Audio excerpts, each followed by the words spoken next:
Today, I have one of my favorite coworkers, Sarah Adcott, and we're going to talk a little bit about audiobooks. But Sarah is a senior publishing manager or PM here at Girl Friday Productions, but she also manages our audiobooks program. Audiobooks are the fastest growing piece of the market in publishing, the fastest growing format. And, gone are the days of books on tape and big packages of that you would lug around in your car. Now it's almost exclusively digital downloads that you access um, through your phone or your computer. Yeah. Um, and audio right now represents about 10% of all book sales in the US. Mhm. So 1 in 10 books that are purchases are in an audio format, and this has been growing about between 2 and 3% year over year. So the growth is steady and continuing for audiobooks, and I don't see that changing. It was actually a higher percentage than I thought when I started doing a little bit more research on the realities of audiobooks. So um, that's great for everyone to know as they're considering whether to add an audiobook to the editions that you're publishing. Yeah, because people, when authors come to us, they don't always want to do an audiobook. I think they first, when they come to us, they just want to get their book out in the world. And then maybe they think about ebook and then audiobook. But are there certain genres of books are better on audiobook? Like, or is there a certain demographic of reader that they're really consuming these stories or information via audiobooks? Well, an audiobook can be a great option for any author, no matter what genre you are in. But in the market, genre fiction represents about 60% of all audiobook sales. And by that, I mean subsections of fiction. Mystery, thriller, suspense is the big selling point here. They are over, but about 25% up to 27% of the market, followed by romance. And the little subgenre of romance, romantasy, is really driving growth in that area, and that represents about almost 20%. Mhm. And then sci-fi and fantasy is about 15% of the market, and then the rest is general nonfiction, memoir, self-help, business books, and a small emerging market in children's. So, because I know a Really? lot of people, have their kids listening to books if they can, rather than looking at a screen. I think that's something that some parents are thinking about more these days.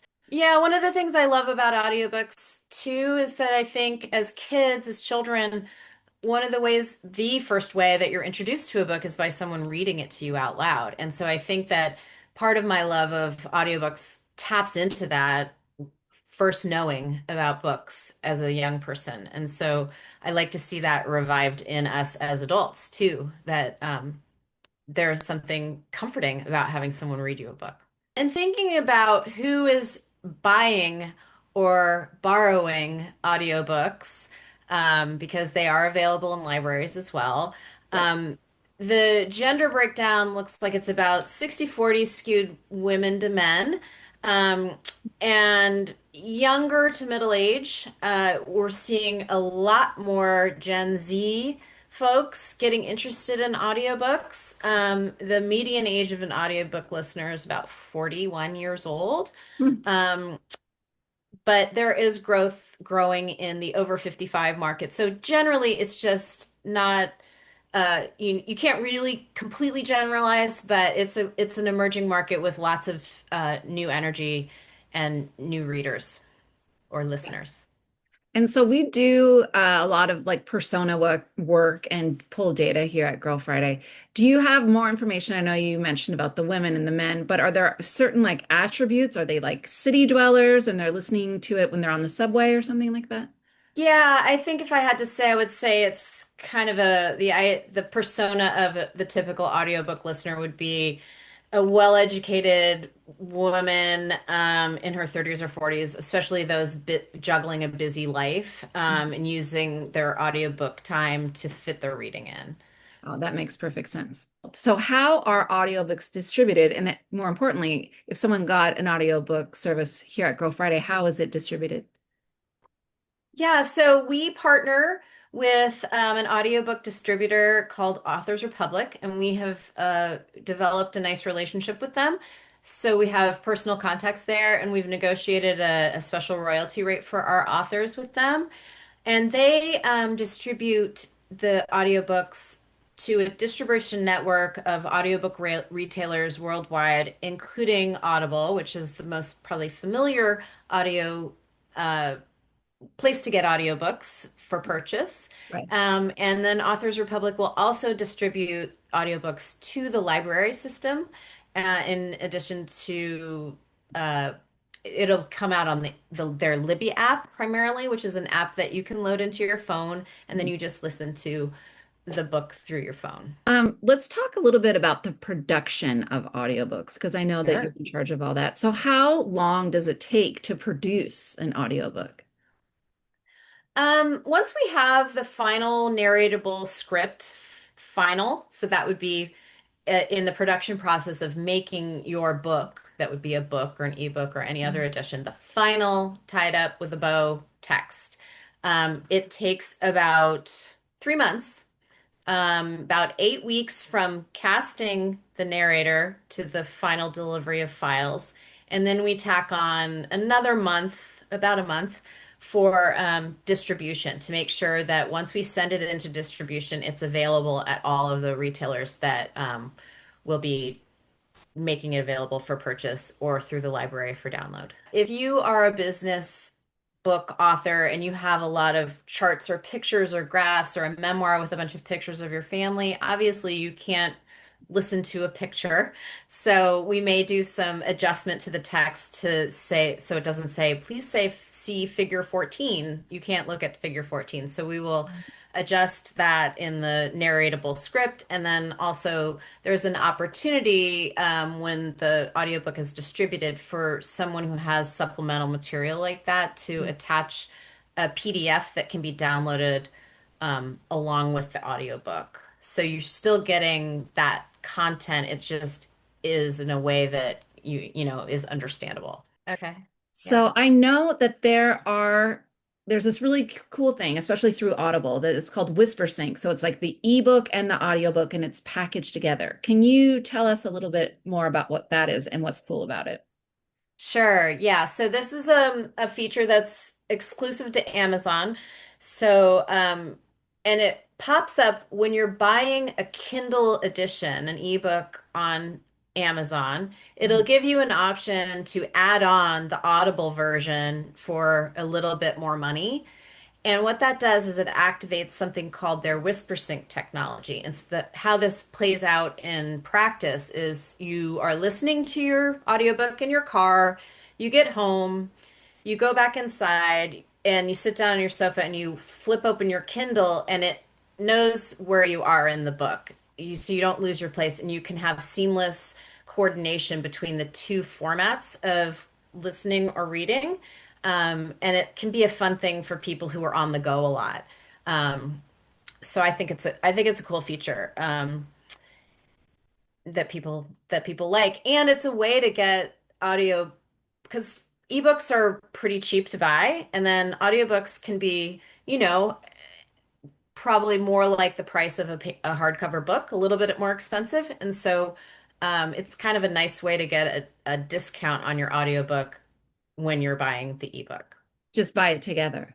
Yeah, just buy it together. Yeah. And I think some people like to buy the ebook and the audiobook together, not just for that whisper sync, but if they enjoy it. Like I've heard people really enjoy the way that an audiobook is performed by the narrator. So even if you Yes. read the ebook already, you could still get a lot out of the audiobook. So is that true?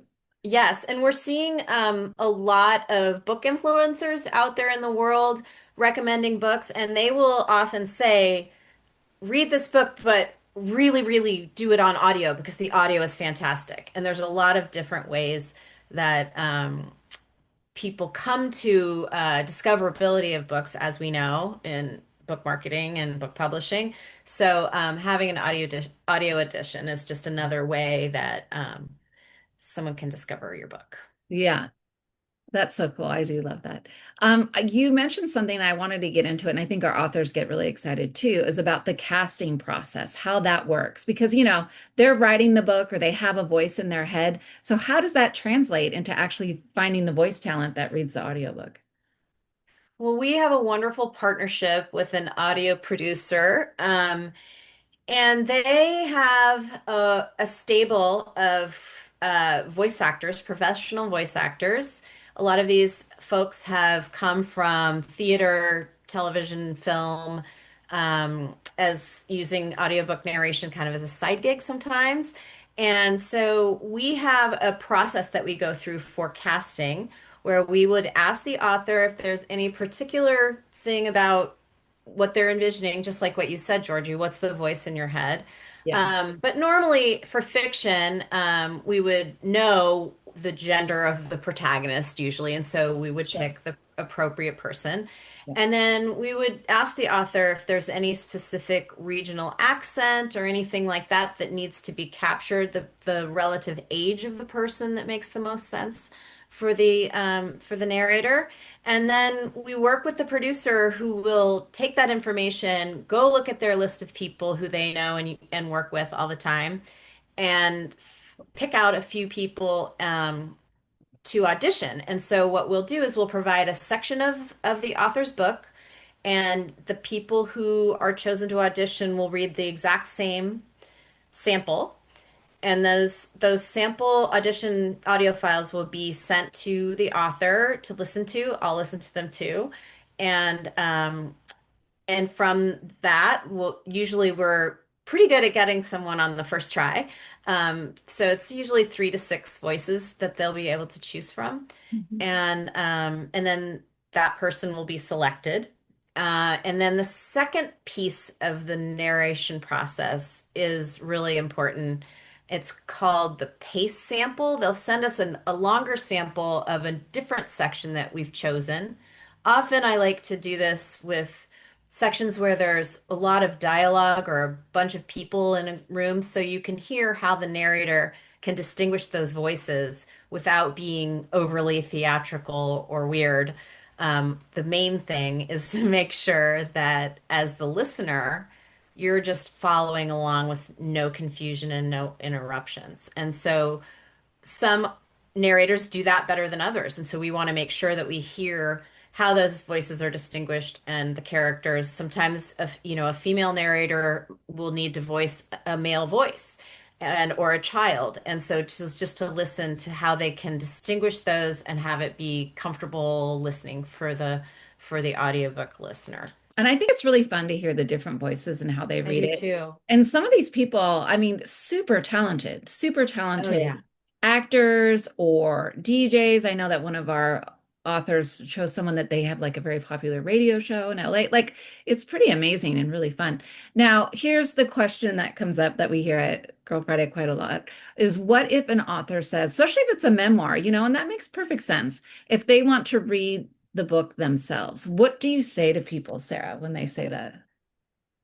Well, I think this is one of the trickier questions that we get from authors for a lot of reasons. But the first one is that it's just what I said before. There's kind of a reason that the professionals do this, is because they're these professionally trained actors and they are um, understanding of how to include nuance and the sort of just to bring the book to life a little bit that not everyone who isn't seasoned like that can really accomplish, especially in fiction.